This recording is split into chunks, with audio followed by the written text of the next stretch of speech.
Hello students, previous video के अंदर हमने डिस्कस किया था शैक्षिक पर्यवेक्षण के बारे में, यानी एजुकेशनल सुपरविजन क्या होता है। इसके बारे में हम डिस्कस जो है पहले कर चुके हैं। आज हम डिस्कस करेंगे शैक्षिक निरीक्षण क्या होता है, यानी कि इंस्पेक्शन क्या होता है।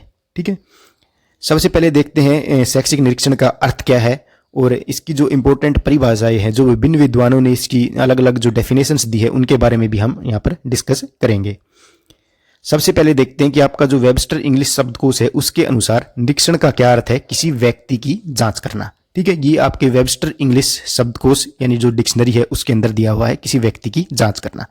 किसी संस्थान या संगठन के उच्चाधिकारी द्वारा संस्था के विभिन्न विभागों के कार्यकलापों का व्यक्ति जाकर अवलोकन करना और उसमें व्याप्त कमियों व अनियमितताओं का ज्ञान प्राप्त कर उन्हें दूर करने के निर्देश देना। ठीक है, दूर करने की निर्देश देने की प्रक्रिया है, उसको वो क्या कहलाती है, निरीक्षण कहलाती है। ठीक है, निरीक्षण के अंदर आपका निर्देश देगा। ठीक है, जो निरीक्षण करता है वो निर्देश देगा और पर्यवेक्षण के अंदर जो है निर्देश नहीं देगा बल्कि सुझाव देगा कि आप इस तरीके से इसको दूर कर सकते हैं। ठीक है, और आपके निरीक्षण के अंदर वो निर्देश दे करके जाएगा, इस कमी को आप ठीक कीजिए। ठीक है, संक्षेप में विद्यालय के कार्यों का निरीक्षण विद्यालय निरीक्षण जो है वो कहलाता है। अब आपके जो विद्वान है डॉक्टर एस एन मुखर्जी, उसके अनुसार पर्यवेक्षण यानी जो आपका निरीक्षण है वो क्या है। उन्होंने क्या कहा, वरिष्ठ अध्यापक या प्रधानाध्यापक द्वारा किए गए मूल्यांकन को क्या कहते हैं, निरीक्षण कहते हैं। किसने कहा है, डॉक्टर एस एन मुखर्जी ने। बर्टन महोदय जो आपके बर्टन थे, उनका क्या विचार है कि शिक्षा निरीक्षक का उद्देश्य शिक्षण में उन्नति करना है।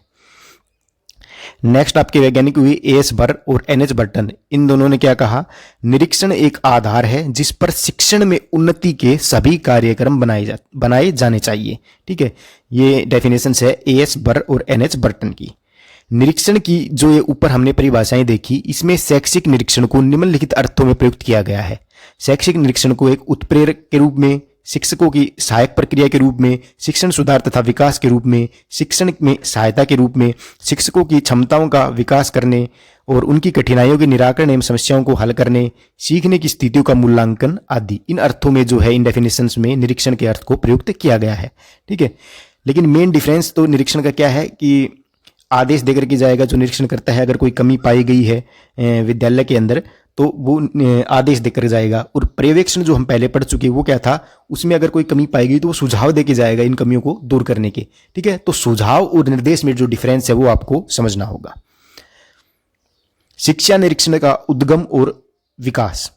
शिक्षा निरीक्षण का उद्गम कहां से हुआ और विकास कहां से हुआ, ये हम यहां पर डिस्कस करेंगे। शिक्षा निरीक्षण का प्रत्यय अधिक प्राचीन नहीं है। सन 1909 ईस्वी से पूर्व इसका अस्तित्व ही नहीं था। ठीक है, तो 1909 के बाद जो है ये अस्तित्व में आया क्या, शिक्षा निरीक्षण। शिक्षा निरीक्षण की बात करें ना कि निरीक्षण की। ठीक है, सर्वप्रथम इंग्लैंड के बोस्टन नामक नगर में इस शब्द का प्रथम प्रयोग जो है किया गया था। कहां पर, इंग्लैंड के बोस्टन नामक नगर में। तो कहां से उद्गम हुआ शैक्षिक निरीक्षण का, इंग्लैंड से हुआ, ये आपको याद रखना है। वहां विद्यालयों का निरीक्षण कार्य करने के लिए सन 1909 ईस्वी में एक विशेष समिति की स्थापना की गई, जिसमें कुछ चुने हुए धर्माधिकारी थे, कुछ धनिक व्यक्ति थे और कुछ न्यासी। इनको सम्मिलित किया गया किसके लिए, शैक्षिक निरीक्षण के लिए। ठीक है, इस समिति का कार्य सामान्य रूप से भवन की देखभाल करना था और विद्यालय के लिए धन जुटाना था और शिक्षकों की नियुक्ति पर ध्यान देना था। ये इनका प्रारंभिक कार्य था, किसका, शैक्षिक निरीक्षकों का। इस विद्यालय के अधिकांश सदस्य जो है वो अशिक्षित और अप्रशिक्षित होते थे। ठीक है, प्राचीन समय की बात है, यानी कि 1909 के लगभग की बात है। अशिक्षित और अप्रशिक्षित होते थे, उनमें कार्य क्षमता जो है वो अधिक नहीं होती थी, इसलिए वे निरीक्षण कार्य को भी अपर्याप्त और अनियंत्रित ढंग से करते थे, यानी अच्छे तरीके से निरीक्षण नहीं करते थे। ठीक है, कुछ समय पश्चात निरीक्षण की आवश्यकता पर और अधिक बल दिया जाने लगा और 1914 ईस्वी से निरीक्षकों के क्षेत्र में शिक्षित व्यक्तियों का जो है हस्तक्षेप वो प्रारंभ हुआ।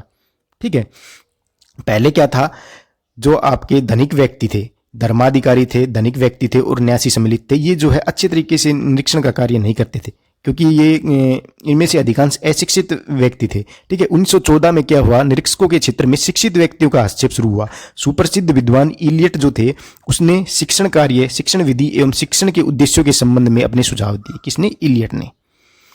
सन 1922 ईस्वी में बर्टन ने निरीक्षण के महत्व पर अधिकाधिक ध्यान जो है वो आकर्षित किया। किसने? बर्टन ने 1922 ईस्वी में। बर्टन का क्या मत था कि शिक्षण कार्य में सुधार तथा उन्नति के लिए, शिक्षक कार्य में सुधार के लिए, विषय एवं पाठ्यवस्तु का चयन करने के लिए, परीक्षण तथा मापन के लिए, शिक्षकों की योग्यताओं के आधार पर उनका श्रेणीकरण करने के लिए निरीक्षण का अत्यधिक महत्व है। बर्टन ने निरीक्षण के महत्व को जो है डिस्कस किया था, बताया था। ठीक है। इस प्रकार निरीक्षण के प्रत्यय का उद्भव कहां से हुआ? इंग्लैंड से हुआ। यह आपको याद रखना है, जो आगे चलकर पर्यवेक्षण के स्वरूप में परिवर्तित होता गया। ठीक है। सबसे पहले उद्भव हुआ था निरीक्षण का इंग्लैंड से, शैक्षिक निरीक्षण का। अब हम बात कर लेते हैं भारत में निरीक्षण के विकास की। भारत में शैक्षिक निरीक्षण की जो शुरुआत है वो सन 1854 में, ठीक है, सन 1854 में जारी वुड के घोषणा पत्र यानी वुड्स डिस्पैच से हुई मानी जाती है। ठीक है। भारत में निरीक्षण की शुरुआत 1854 में जारी वुड के घोषणा पत्र यानी वुड्स डिस्पैच से मानी जाती है। इस घोषणा पत्र में प्रत्येक प्रांत में एक डायरेक्टर ऑफ पब्लिक इंस्ट्रक्शन की नियुक्ति किए जाने का प्रावधान किया गया है। ठीक है। शैक्षिक निरीक्षक नहीं, ये केवल निरीक्षण की बात है। किस प्रकार का निरीक्षण है वो आप यहां से देखना। इस घोषणा पत्र में प्रत्येक प्रांत में एक डायरेक्टर ऑफ पब्लिक इंस्ट्रक्शन की नियुक्ति किए जाने का प्रावधान किया गया है। ठीक है। इसी घोषणा पत्र में स्पष्ट किया गया है कि एक पर्याप्त निरीक्षण प्रणाली भविष्य के लिए हमारी शिक्षा प्रणाली का आवश्यक अंग होगी। इसके लिए पर्याप्त मात्रा में निरीक्षकों की, इंस्पेक्टर्स की नियुक्ति की जाएगी। ठीक है। इस घोषणा पत्र के क्रियान्वयन में प्रांतों के अंदर डायरेक्टर ऑफ पब्लिक इंस्ट्रक्शन की नियुक्ति की गई और उसके अधीन योग्य इंस्पेक्टर की नियुक्तियां की गई, ताकि प्रांत की शैक्षिक स्थिति का सही चित्र जो है डायरेक्टर ऑफ पब्लिक इंस्ट्रक्शन के समक्ष प्रस्तुत किया जा सके। इंस्पेक्टर्स की नियुक्ति जो है वो की गई। इन इंस्पेक्टर का कार्य क्या था? सामूहिक रूप से विद्यालयों एवं महाविद्यालयों का निरीक्षण करना और उनकी स्थिति का विवरण सरकार को प्रस्तुत करना, ये इन इंस्पेक्टर का कार्य था। ठीक है। इसके अलावा इनके अन्य कार्य परीक्षाएं करवाना तथा उसमें अपेक्षित सहयोग प्रदान करना भी था। ठीक है। इस प्रकार प्रारंभ से ही निरीक्षक यानी इंस्पेक्टर का कार्य नियमों को लागू करवाना और त्रुटियों का निर्धारण करना ये था। ठीक है। वुड्स डिस्पैच में प्रस्तुत की गई शैक्षिक निरीक्षण पद्धति समय के साथ साथ धीरे धीरे संपूर्ण भारत के अंदर जो है लागू कर दी गई और थोड़े बहुत परिवर्तनों के साथ कमोबेश उसी रूप में आज भी ये प्रचलित है। बात करें सन 1858 की, तो डायरेक्टर ऑफ इंस्ट्रक्शन द्वारा विद्यालयों को अनुदान देने की शर्तें निर्धारित की गई, जिसके अनुसार निरीक्षक यानी जो इंस्पेक्टर है को स्कूलों का निरीक्षण करने एवं अनुदान राशि की मात्रा निश्चित करने का अधिकार जो है वो दिया गया। ठीक है। 1882 के अंदर क्या हुआ? शिक्षा व्यवस्था में सुधार व उन्नयन करने हेतु आवश्यक सुझाव देने के लिए हंटर कमीशन की सिफारिश पर इंस्पेक्टर निरीक्षक का कार्य शिक्षण की प्रभावशीलता का इस प्रकार मूल्यांकन करना निर्धारित किया गया कि सरकार की ओर से दिए जा रहे शैक्षिक अनुदानों का समुचित रूप से उपयोग किस सीमा तक जो है वो हो रहा है। ब्रिटिश सरकार ने क्या किया? शिक्षण संस्थानों में राष्ट्रीय स्वतंत्रता आंदोलन के प्रचार प्रसार को हतोत्साहित करने के उद्देश्य से 1908 ईस्वी के अंदर शिक्षा विभाग के निरीक्षकों को व्यापक अधिकार जो है वो प्रदान किए। 1919 में सैडलर आयोग का गठन हुआ। उसने शिक्षा विभाग में निरीक्षण प्रणाली में व्यापक खामियों को उजागर करते हुए उसकी आलोचना की। किसने? सैडलर आयोग ने 1919 में आलोचना की निरीक्षण प्रणाली में व्यापक खामियों को उजागर करते हुए। यह आपको याद रखना है। इसके बाद कमीशन ने बताया कि निरीक्षण अधिकांशतः जल्दबाजी में किया जाता है तथा अध्यापन या शिक्षण विधियों व व्यवस्था के संबंध में मैत्रीपूर्ण संबंधों से ये रहित होता है। मैत्रीपूर्ण संबंध इनमें नहीं होते और उचित शिक्षण विधियां प्रयुक्त नहीं होती, ये कमीशन ने बताया। किसने? सैडलर आयोग ने। ब्रिटिश सरकार द्वारा 1928 में गठित साइमन कमीशन ने भी विद्यालय निरीक्षण की तत्समय विद्यमान व्यवस्था की कमियों का उल्लेख किया और बताया कि निरीक्षकों द्वारा विद्यालय निरीक्षण पर बहुत कम समय जो है वो दिया जाता है। अधिकांश समय जो है वो प्रशासनिक कार्यों के अंदर ही व्यतीत हो जाता है। ठीक है। तो स्वतंत्रता के पश्चात शैक्षिक निरीक्षण की ब्रिटिश कालीन प्रथा कमोबेश परिवर्तनों के साथ विद्यमान रही, जिसमें धीरे धीरे जो है सुधार किया गया है। अब देख लेते हैं शैक्षिक निरीक्षण के उद्देश्य क्या है। ठीक है। शैक्षिक निरीक्षण या फिर विद्यालय निरीक्षण के प्रमुख उद्देश्य क्या हो सकते हैं वो हम यहाँ पर डिस्कस करने जा रहे हैं। ठीक है। पहला है निरीक्षण का प्रयोजन शिक्षकों को अच्छा बनाना है। ठीक है। शिक्षकों को अच्छा बनाना है। निरीक्षण के माध्यम से शिक्षक की कमियों को दूर किया जा सकता है और उनके गुणों का विकास करके अच्छे शिक्षक तैयार किए जा सकते हैं। ये उद्देश्य है पहला। ठीक है। अच्छे शिक्षक तैयार करना निरीक्षण का उद्देश्य है। दूसरा है अध्यापक को मार्गदर्शन देने का कार्य भी किसका है? निरीक्षक का होता है। कोई भी मार्गदर्शक तब तक मार्गदर्शन नहीं दे सकता जब तक वह अपने अधीन व्यक्ति और क्षमताओं को नहीं पहचानता। इन क्षमताओं को जो है किसके द्वारा पहचाना जाता है? निरीक्षण के माध्यम से पहचाना जाता है। तो अध्यापक को मार्गदर्शन देने का कार्य ये भी इसका उद्देश्य है शैक्षिक निरीक्षण का। ठीक है। तीसरा है निरीक्षण द्वारा उनके सीखने की स्थितियों का मूल्यांकन करना होता है। इसमें यह ज्ञात हो जाता है कि विद्यार्थी किन परिस्थितियों में अधिक सीखते हैं, इस आधार पर पाठन विधियों में सुधार किया जा सकता है। नेक्स्ट है निरीक्षण का कार्य क्या है। शिक्षकों के विद्यार्थियों की समस्याओं का निदान करने तथा उनकी आवश्यकताओं का मूल्यांकन करने में सहयोग देना या सहायता देना, ये किसका कार्य है, निरीक्षण का कार्य है।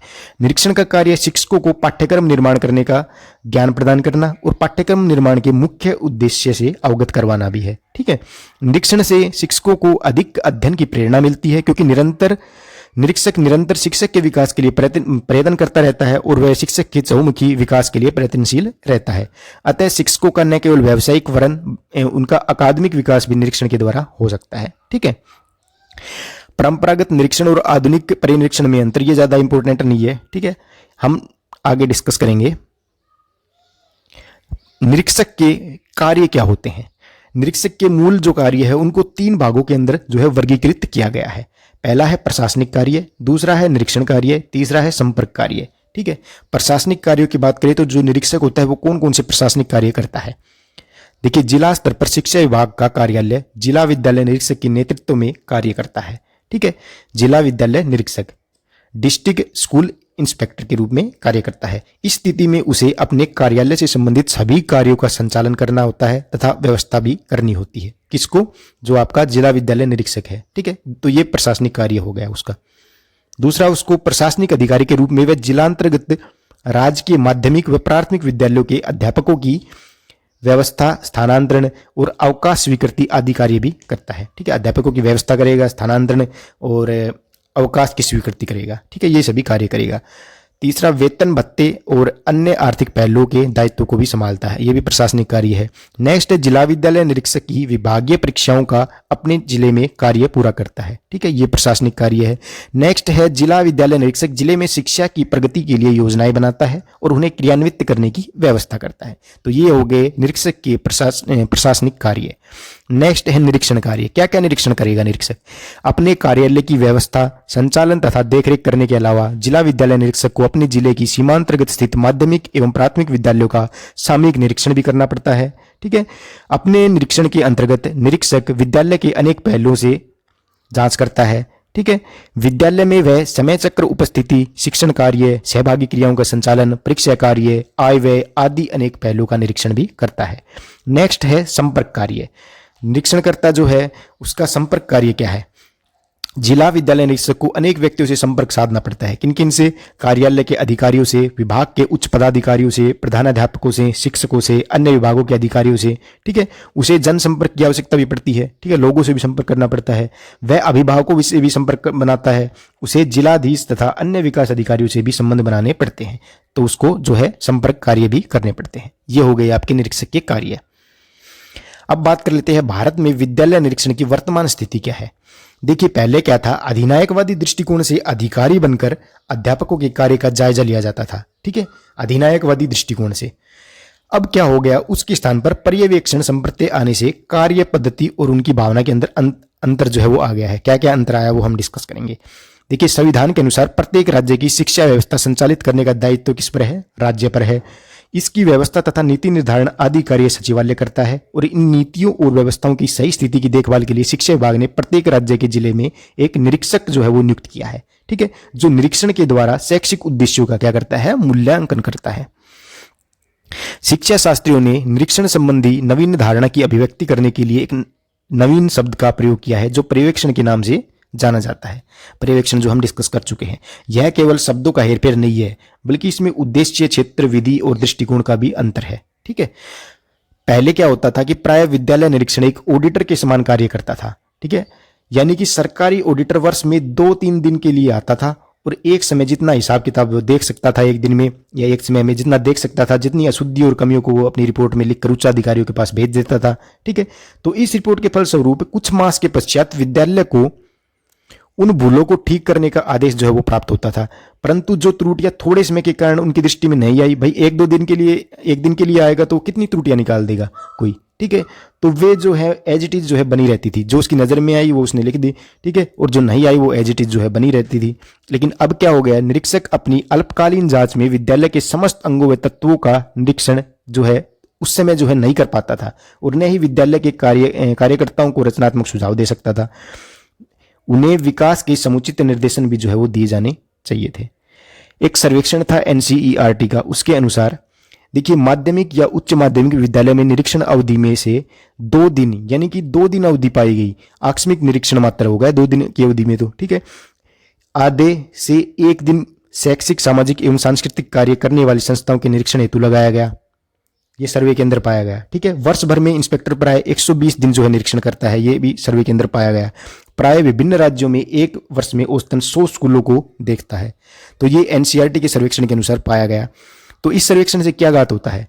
इससे पता चलता है कि निरीक्षण की अवधि जो है वो बहुत कम है। इसके कारण ये केवल औपचारिकता मात्र होगी। ठीक है, निरीक्षण कार्य केवल औपचारिकता मात्र जो है रह गया। जिला अधिकारियों के प्रशासनिक कार्यों के कारण कुछ विद्यालय ही एक वर्ष में देखे जा सकते हैं। ठीक है, अतः हर विद्यालय का नियमित निरीक्षण जो है वो संभव नहीं हो पाता। ठीक है, तो ये खामियां हैं। ठीक है, निरीक्षण पद्धति की खामियां ही होगी कि केवल औपचारिकता मात्र हो गई ये निरीक्षण कार्य, कि कोई आया, जो कमियां उसकी नजर में आई वो देख ली। ठीक है, तो एक दिन में व्यक्ति कितनी कमी देखेगा? तो उसको टाइम तो चाहिए उसको देखने के लिए, तो वो तो केवल नाम मात्र की केवल कागजी कार्रवाई जिसको हम बोल सकते हैं ये हो गया। ठीक है, जिला शिक्षा अधिकारी निरीक्षण के अतिरिक्त अनेक प्रशासनिक उत्तरदायित्वों में उलझा रहता है जो उसके अधिक महत्वपूर्ण लगते हैं। इस संबंध में निम्न सुझाव दिए जा सकते हैं। क्या क्या सुझाव दिए जा सकते हैं? इन कमियों को दूर करने के क्या सुझाव हो सकते हैं? देखिए, प्रत्येक जिला स्तर पर अलग से एक शिक्षा अधिकारी हो जो केवल शिक्षा के गुणात्मक विकास के लिए कार्य करे, और यही बात जो है कोठारी आयोग ने भी सुझाई है। प्रशासनिक कार्य के लिए एक अतिरिक्त जिला शिक्षा अधिकारी हो सकता है, और निरीक्षण के लिए निरीक्षणकर्ताओं की संख्या भी बढ़ाई जा सकती है। निरीक्षण पूर्व सूचित भी होना चाहिए और आकस्मिक भी होना चाहिए, और उनकी संख्या भी बढ़ाई जानी चाहिए निरीक्षणकर्ताओं की। निरीक्षण कार्य की अवधि बढ़ाई जानी चाहिए जिससे विद्यालय का व्यापक मूल्यांकन जो है वो हो सके। अब हम देखते हैं निरीक्षण में सुधार के कुछ उपाय। पर्यवेक्षण को लचीला बनाया जाए। देखिए, लचीलापन क्या होता है? लचीलापन होता है आत्मविश्वास के साथ किसी कठिनाई का सामना करना, इसको बोलते हैं लचीला होना। ठीक है, तो पर्यवेक्षण को लचीला बनाया जाना चाहिए। पर्यवेक्षण एक सतत प्रक्रिया के रूप में किया जाना चाहिए। सतत यानी कि निरंतर किया जाना चाहिए। ठीक है, डायनेमिक। पर्यवेक्षण को प्रबंधन से अलग किया जाना चाहिए। पर्यवेक्षणकर्ताओं की संख्या बढ़ाई जानी चाहिए ताकि उचित या अच्छे तरीके से पर्यवेक्षण हो सके। पर्यवेक्षणकर्ताओं के प्रशिक्षण की भी व्यवस्था होनी चाहिए। ये नहीं कि कोई भी आ गया पर्यवेक्षण के लिए। ठीक है, योग्य पर्यवेक्षणकर्ताओं की ही नियुक्ति की जानी चाहिए। ये हो गए सुधार के उपाय। नेक्स्ट है पर्यवेक्षण जो है वो पूर्व नियोजित हो। पर्यवेक्षणकर्ताओं के लिए स्कूलों में आने जाने की समुचित व्यवस्था भी होनी चाहिए। ये नहीं कि भाई चला जाओ ऐसे ही। ठीक है, उनकी व्यवस्था होनी चाहिए। उनको भेजने के लिए कुछ जो है उचित व्यवस्थाएं जो भी होनी है वो सभी होनी चाहिए। पर्यवेक्षण की रिपोर्ट जो है स्कूलों में पर्यवेक्षण के 1 सप्ताह के भीतर भी भेज दी जानी चाहिए। पर्यवेक्षण की रिपोर्ट पर उचित कार्यवाही भी होनी चाहिए। ये नहीं कि भाई रिपोर्ट पर कोई कार्रवाई नहीं हुई, जो कमियां थी वो एज इट इज रह गई। ठीक है, उपयुक्त संख्या में लड़कियों के स्कूलों के लिए स्त्री पर्यवेक्षणकर्ताओं की नियुक्ति होनी चाहिए। ठीक है, पर्यवेक्षण की विभिन्न प्रक्रियाएं प्रयोग में लाई जानी चाहिए। अध्यापकों के साथ विचार विमर्श भी किया जाना चाहिए, और पर्यवेक्षण रिपोर्ट में ठोस सुझाव दिए जाएं। पर्यवेक्षण के आधार पर प्रतिभाशाली अध्यापकों को प्रोत्साहन दिया जाना चाहिए। ठीक है, तो ये सभी आपके जो मेन पॉइंट थे वो हम देख चुके हैं। अब है एक अच्छे निरीक्षक के अंदर क्या क्या गुण होने चाहिए। ठीक है, तो उसमें पूर्ण शैक्षणिक योग्यता होनी चाहिए। ठीक है, शैक्षणिक योग्यता जो है उसके अंदर होनी चाहिए, यानी कि वो अपने विषय का विशेषज्ञ भी होना चाहिए साथ साथ। ठीक है, और उसको उचित अनुभव भी होना चाहिए। ठीक है, ये नहीं होना चाहिए कि कोई भी आ गया, ठीक है, बिना अनुभव के ही। तभी वह अपना कार्य जो है पूर्ण कुशलता से कर पाएगा, और शिक्षक और अन्य स्टाफ मेंबर से भी उससे प्रभावित होंगे। ठीक है, तो पहला हो गया पूर्ण शैक्षणिक योग्यता होनी चाहिए। दूसरा है व्यावसायिक प्रशिक्षण प्राप्त होना चाहिए। एक विद्यालय निरीक्षक के लिए व्यावसायिक प्रशिक्षण प्राप्त होना न केवल उपयोगी है बल्कि आवश्यक भी है। क्यों? क्योंकि प्रशिक्षित निरीक्षक जो है वो शिक्षण की नवीन और उपयुक्त तकनीकों व विधियों से परिचित होता है, जिसके फलस्वरूप वह शिक्षकों को उचित मार्गदर्शन दे पाता है। ठीक है, अगर उसके अंदर ये जो है खामियां नहीं होंगी तो वो कैसे ये सब कर पाएगा? व्यावसायिक प्रशिक्षण प्राप्त होना चाहिए उसको, मतलब उसको जो है सभी तकनीकों और विधियों का ज्ञान होना चाहिए, तभी वह शिक्षकों का मार्गदर्शन जो है वो कर पाएगा। ठीक है, तो ये सभी उसकी विशेषताएं होनी चाहिए। नेक्स्ट है शिक्षण अनुभव होना चाहिए। विद्यालय निरीक्षक को पर्याप्त शिक्षण यानी अध्यापन का अनुभव भी होना चाहिए। इससे वह शिक्षकों की कठिनाइयों एवं समस्याओं को गहराई एवं शीघ्रता से समझ सकेगा और उनके निवारण हेतु उचित मार्गदर्शन जो है वो प्रदान कर सकेगा। नेक्स्ट है वो निष्पक्ष होना चाहिए। एक शिक्षा निरीक्षक का निष्पक्ष होना जो है वो अति आवश्यक है। यानी कि निष्पक्ष होने का मतलब है जाति, धर्म, क्षेत्र, लिंग आदि के आधार पर वो भेदभाव न करे। ठीक है, इनसे हट करके निष्पक्ष व सही निरीक्षण करके उनको मार्गदर्शन दे। संगठनात्मक योग्यता की बात करें, उसके अंदर जो है संगठनात्मक योग्यता होनी चाहिए। विद्यालय निरीक्षक के में संगठनात्मक योग्यता होने पर क्या होगा, पाठ्यक्रम को सुचारू रूप से लागू करके संचालित करने के लिए आवश्यक विचार गोष्ठियों और सम्मेलनों का जो है आयोजन करने में वो सफल हो सकेगा। तो उसमें संगठनात्मक योग्यता होनी चाहिए। नेक्स्ट है सामाजिकता भी होनी चाहिए। ठीक है, विद्यालय जो है समाज का ही तो अंग है, अतः समाज व विद्यालय के मध्य आत्मीय व मधुर संबंध बनाने के लिए निरीक्षक में सामाजिकता का गुण होना जो है अनिवार्य है। ठीक है, नेक्स्ट है सृजनात्मकता, यानी उसके अंदर क्रिएटिविटी होनी चाहिए।